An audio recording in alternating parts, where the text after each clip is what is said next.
Bienvenido a nuestro primer episodio de Conversando con Lilibedio. Hoy tengo el placer de tener a Enrique Latrista, un realtor con más o con 25 años de experiencia, quien es nuestro broker en Keller Williams Chattahoochee North, y próximamente ya estamos a punto de abrir o de estar en Keller Williams Bilingual Now.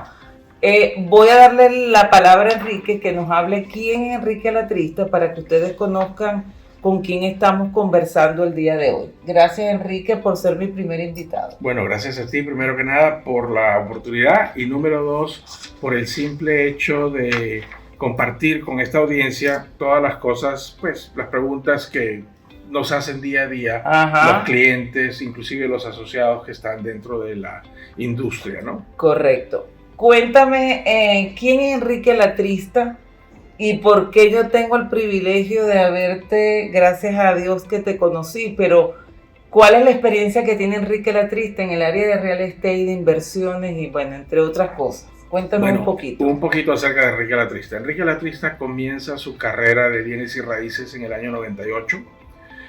Empecé con una compañía nacional grande, pequeña a nivel oficinas aquí en Atlanta, de Century 21, y los próximos 2 años estuve con la compañía de Coldwell Banker por casi 3 años, y el resto de mi carrera, el resto de los 21 años que tengo a la fecha, los tenemos con Keller Williams Realty. Importante, y esa de repente es una conversación de otro día, ¿por qué la permanencia con la compañía? ¿No? Porque no hay cambio que hubo anteriormente, ¿no? Pero bueno, eso se puede conversar en otro momento. Ahora, inicialmente mi industria anterior es en lo que viene a ser la hotelería. La hotelería. Y eso es bastante interesante porque, bueno, que malo tratamos con el mismo tipo de gente.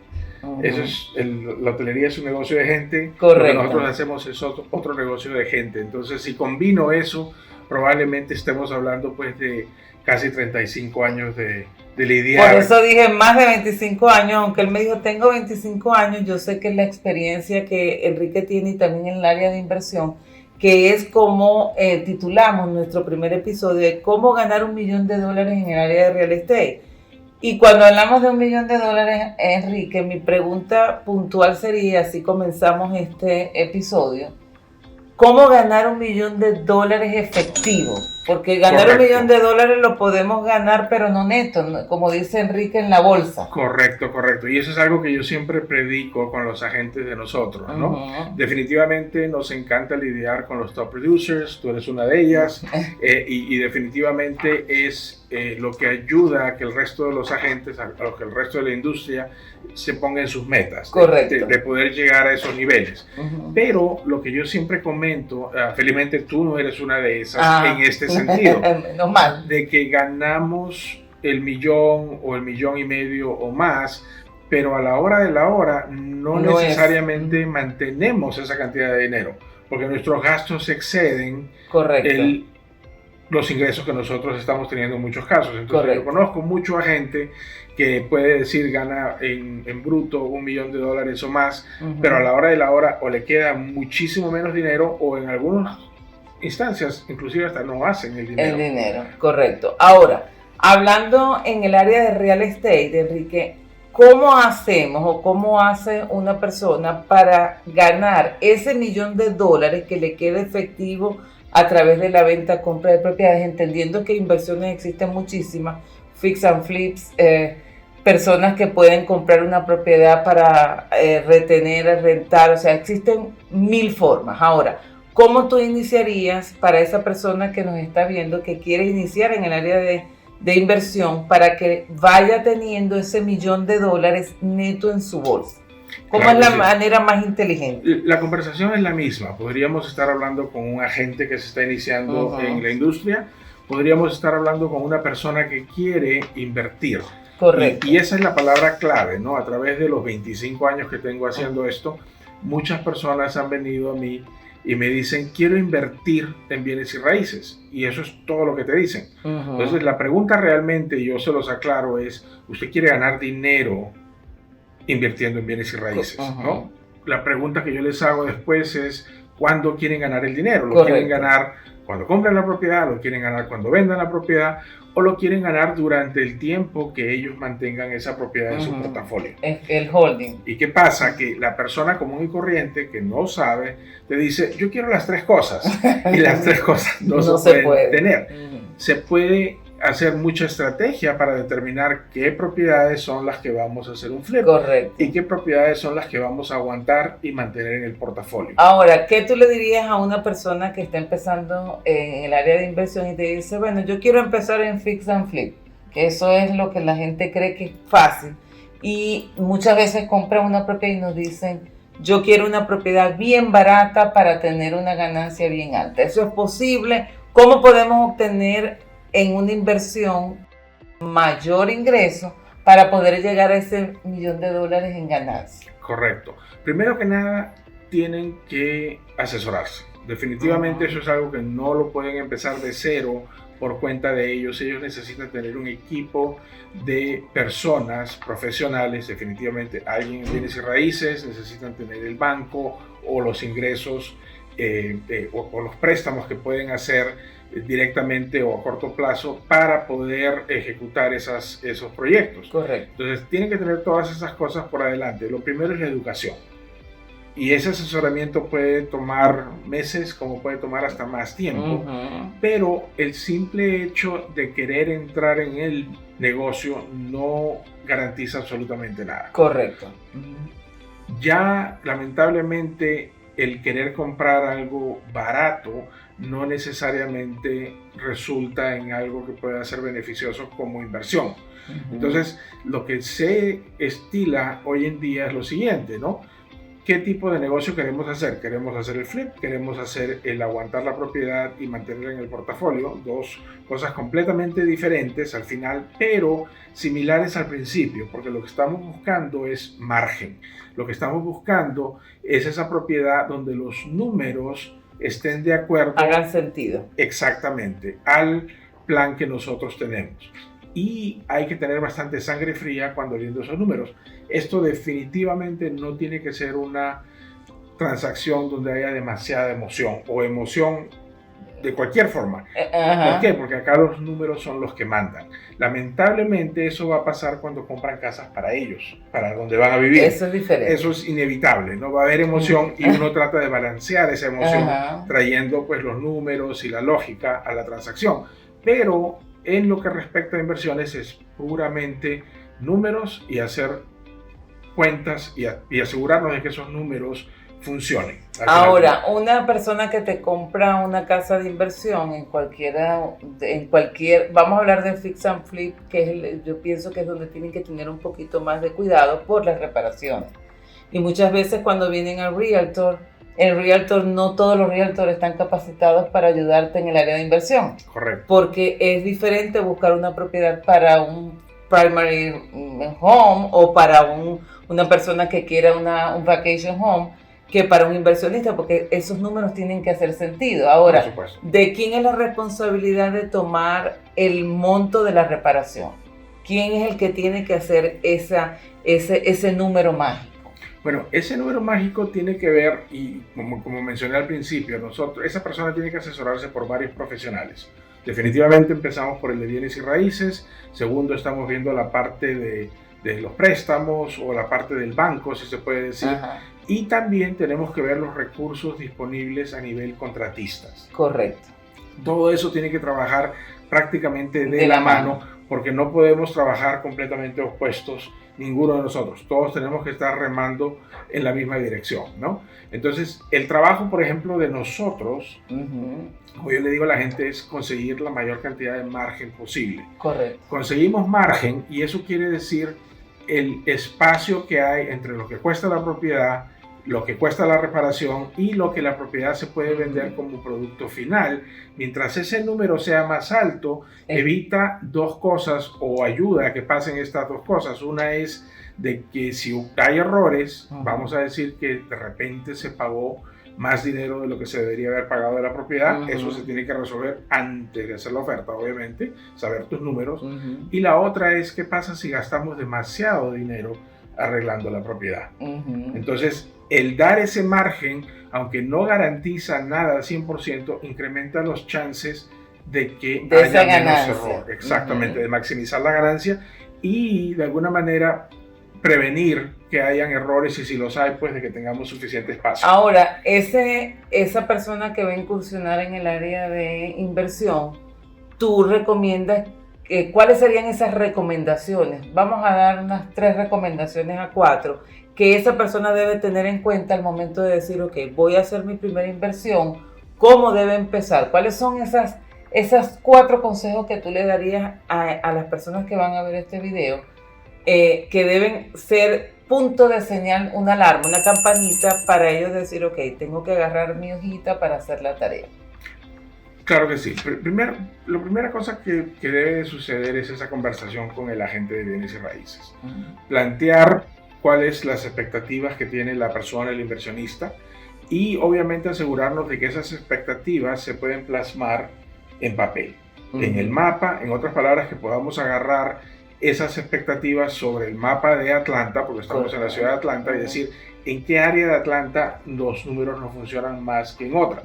Ahora, yo difiero un poquito con muchas personas que les gusta decir, bueno, yo soy inversionista de 150, 200, 250 o 300 mil dólares o el número que sea.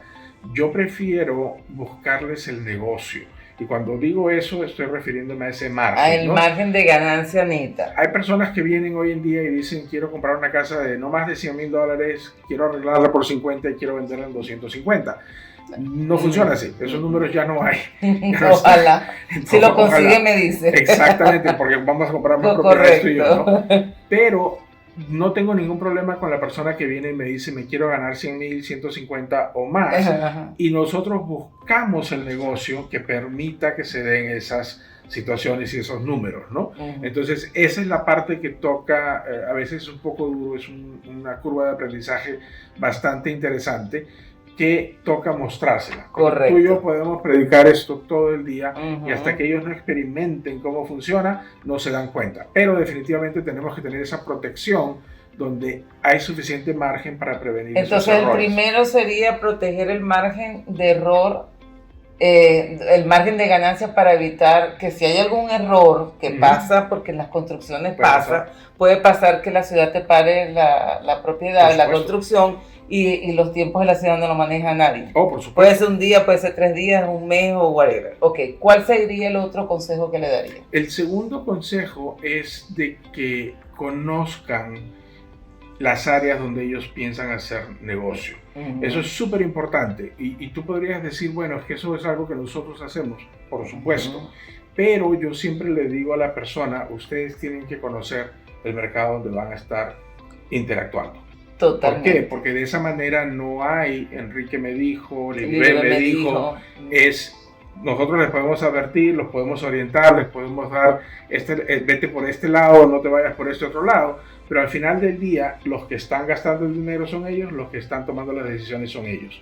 Lo único que nosotros podemos hacer es darles las opciones para que esas decisiones sean educadas, o lo más educadas posible, ¿no? Correcto. Ahora, esto es un punto que hemos escuchado desde finales del año 22 y ha sido repetitivo en el año 2023. ¿Es buen momento para comprar e invertir en este año 2023?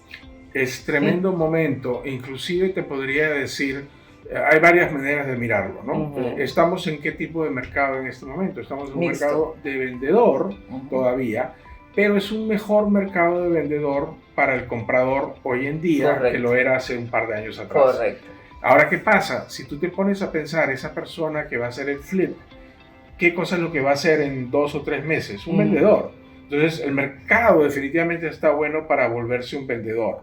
Lo que tenemos que asegurarnos es de que estemos cumpliendo con las reglas de la inversión, de que los números que están predeterminados se cumplan y que estemos dentro de esos rangos. ¿Para qué? Para que se maximice ese margen y por ende, y no es que estamos esperando de que hayan errores o se cometan mal cálculos, si se puede decir, pero que si sucedieran van a ser mínimos.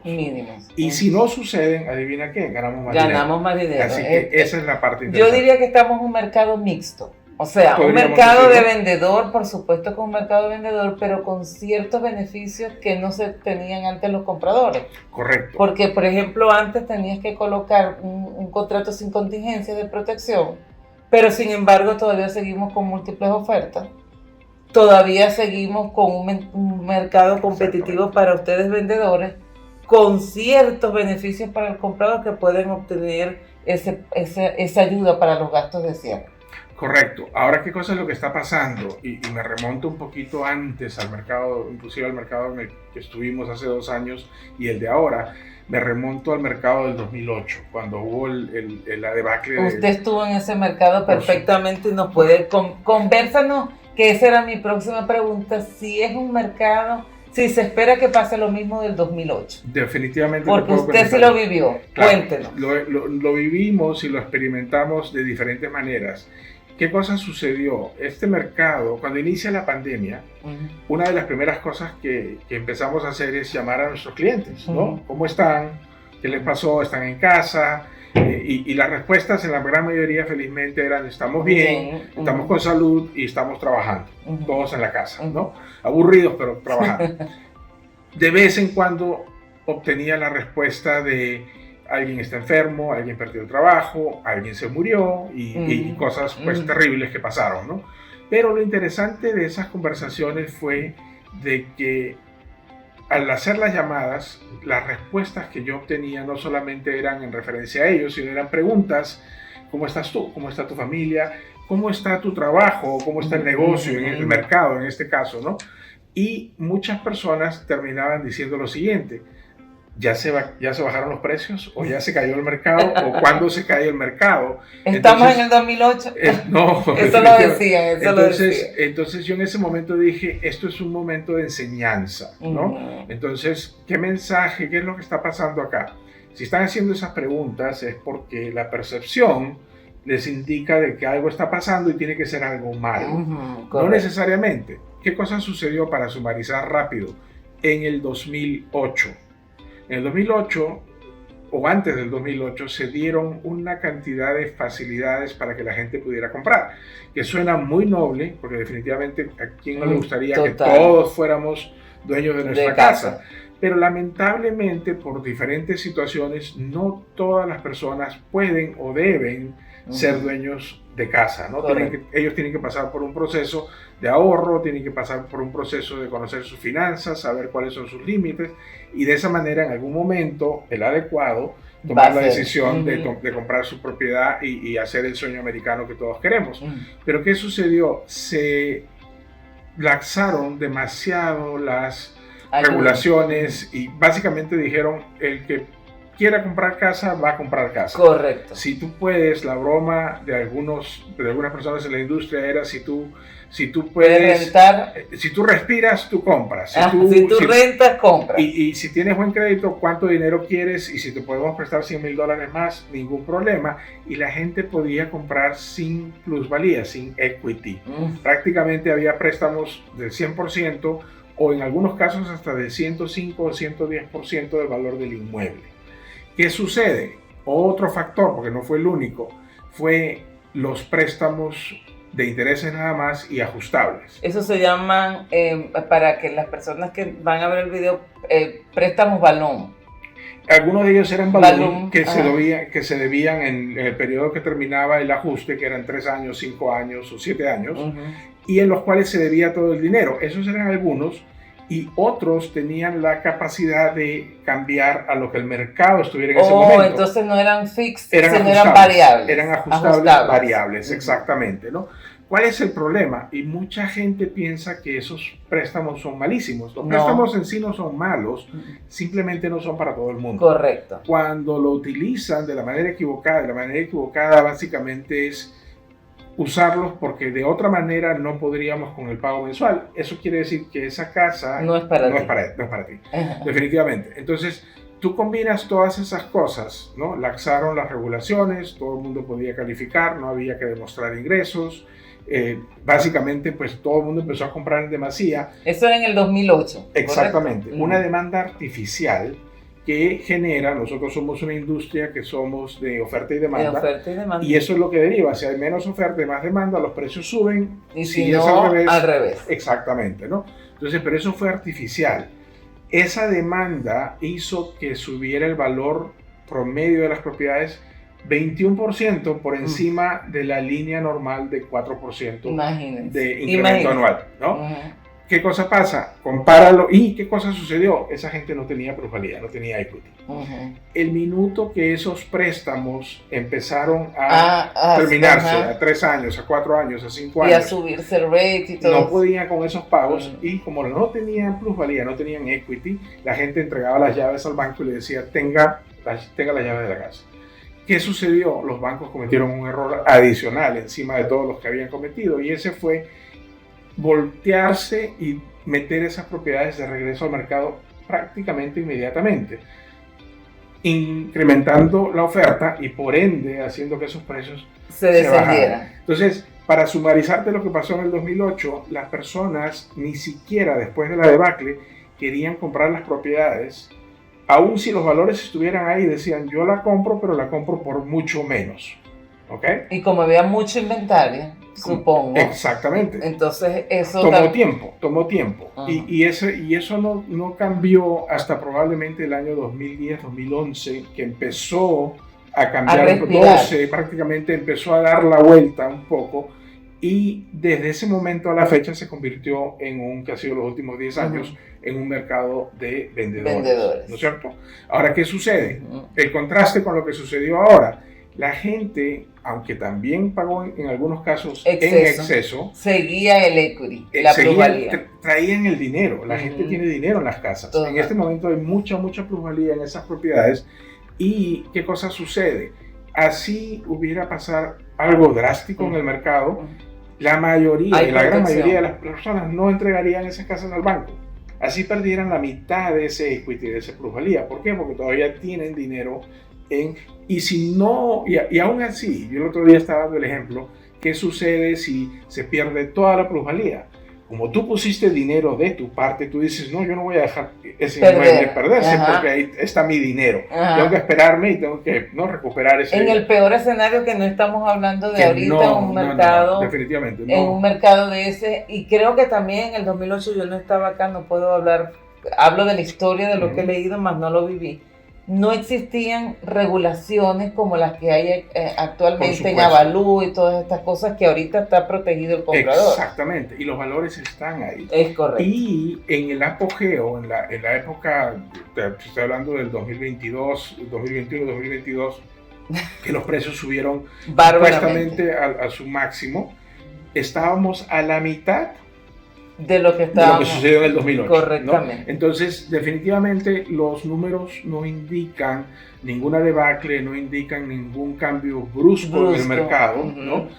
Obviamente, lo que hacemos tú, yo, los profesionales, estamos fijándonos qué cosa es lo que sucede. Miramos números semanalmente. Bueno, en Keller Williams miramos números diariamente. ¿Por qué? Porque esos son los indicativos que estamos viendo para poder ayudar a la gente. Claro, si empezamos a ver cambios que no funcionan, inmediatamente. Exactamente, ahí es donde cambiamos la estrategia y demás cosas.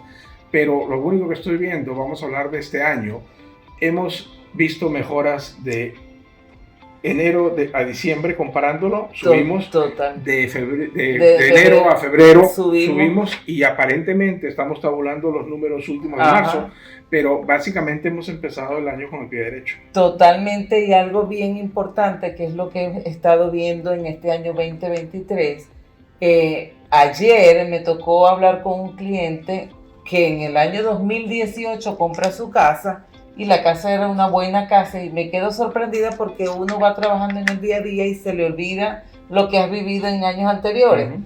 Ese señor compró esa casa en Dacula que le costó $190,000. Ese fue el precio de compra.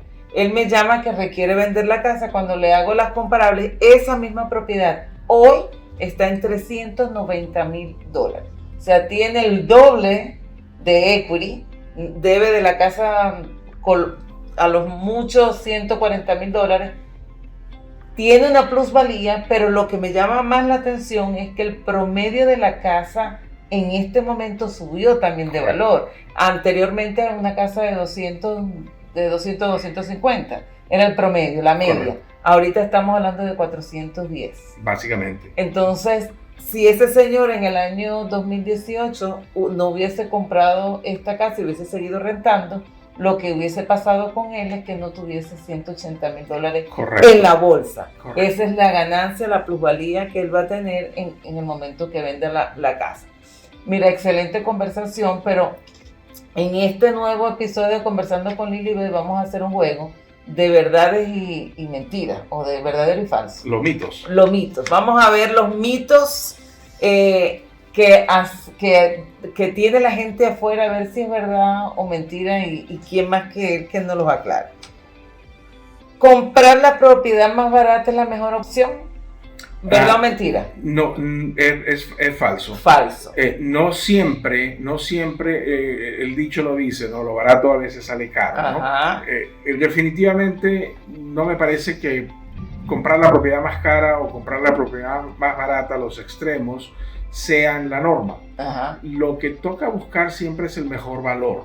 Correcto. Que es muy diferente a que sea la más barata. Ajá. O la más cara. O la ¿no? más cara. Hay situaciones en que la más barata podría ser la mejor propiedad, sí. Hay situaciones en que la más cara puede ser la mejor propiedad, por supuesto. Pero la gran mayoría de los mejores valores van a estar en el medio. Como dices tú, si hacen sentido los números, vamos a estar bien. Exactamente. Ok. Es importante que la propiedad tenga una buena escuela para que mejore el valor de esa propiedad, ¿verdadero o falso? Eso es correcto. Correcto. ¿Y por qué? Y no es necesariamente, eso es un tópico pues bastante grande y lo podemos expandir en otro momento, pero muchas de las personas con las que uno lidia, compradores, si se puede decir clientes, si no tienen niños no están preocupados de las escuelas. ¿Y qué pasa con el valor de esa casa? Me dicen, no te preocupes porque yo no tengo niños. Ajá. Correcto, pero en algún momento vas a tener vender. Niños, vas a vender, y la mayoría, no todos, pero la gran mayoría de las personas van a estar buscando esas escuelas. Entonces, ese cliché de nosotros, de bienes y raíces, que dice ubicación, ubicación, ubicación, location, location, location, realmente funciona. Puedes terminar pagando un poco más o de repente consiguiendo un poco menos casa por estar en mejor ubicación, pero te paga los dividendos más grandes a largo plazo. Entonces me llevas a la próxima pregunta. ¿Verdadero o falso que el location o la ubicación es lo que manda en real estate? Correcto. Correcto. Verdadero, sí. Muchas veces yo le digo a los clientes, usted que está buscando, ok, quiero Alpharetta. Por ejemplo, en el área de Georgia, Alpharetta es una zona costosa, John Street es otra de ellas. Quiero una casa en Alpharetta de $400,000 que tenga 4 habitaciones, backyard grande, eso no existe. Pero usted va a pagar el location. Entonces el location o la locación en real estate sí es muy, pero muy importante. Yo diría que lo es todo. Correcto. Y mira la analogía de esta manera, ¿no? Estábamos hablando de inversiones y qué es lo importante para un inversionista, los números y demás cosas.